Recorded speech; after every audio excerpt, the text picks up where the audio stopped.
مخصوص نشستوں پر supreme court کے فیصلے پر تضاد عملداری مشکل ہو گئی۔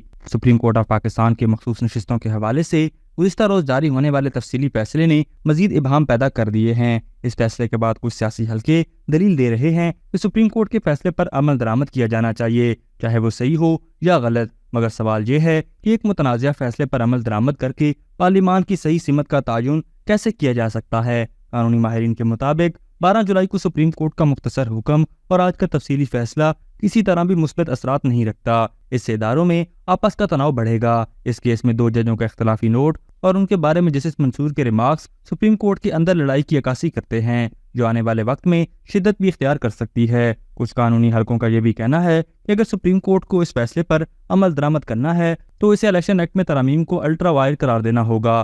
سپریم کورٹ کے کچھ ججوں کو احتیاط کا مظاہرہ کرنا چاہیے اور کوئی بھی ایسا فیصلہ جاری کرنے سے گریز کرنا چاہیے جو قابل عمل نہ ہو۔ جاری ہونے والا فیصلہ انتہائی متضاد ہے۔ ان قانونی حلقوں کا یہ بھی کہنا ہے کہ سپریم کورٹ بینچ نے مخصوص نشستوں کے امیدواروں کی قسمت کا فیصلہ ان کی اپیل کے بغیر کیا۔ سب سے اہم بات جو قانونی ماہرین کہتے ہیں کہ اب الیکشن ایکٹ کا سیکشن 66 اور سیکشن 104 میں ترمیم کے بعد سپریم کورٹ کا حکم قابل عمل نہیں۔ سپریم کورٹ کا ماضی میں خیال تھا کہ اگر سپریم کورٹ کا فیصلہ سابق قانون پر دیا جاتا ہے اور قانون میں ترمیم کی جاتی ہے تو فیصلہ قابل عمل نہیں ہوگا۔ کچھ حلقوں کی جانب سے یہ خدشہ بھی ظاہر کیا جا رہا ہے، بلکہ ایک طرح سے الیکشن کمیشن کو عمل درآمد کے حوالے سے ڈرایا بھی جا رہا ہے کہ اگر اس نے اس پر عمل درآمد نہ کیا تو اس کے خلاف توہین عدالت کی کارروائی ہو سکتی ہے، مگر اصل حقیقت اس کے برعکس ہے۔ قانونی ماہرین کے مطابق آئین کے آرٹیکل 222 کے تحت الیکشن کمیشن کو مکمل تحفظ حاصل ہے، اس لیے الیکشن کمیشن کے خلاف توہین عدالت کی کارروائی نہیں ہو سکتی۔ قانونی ماہرین کا کہنا ہے کہ اس عدالتی فیصلے سے سیاسی بحران پیدا ہونے کا خدشہ ہے۔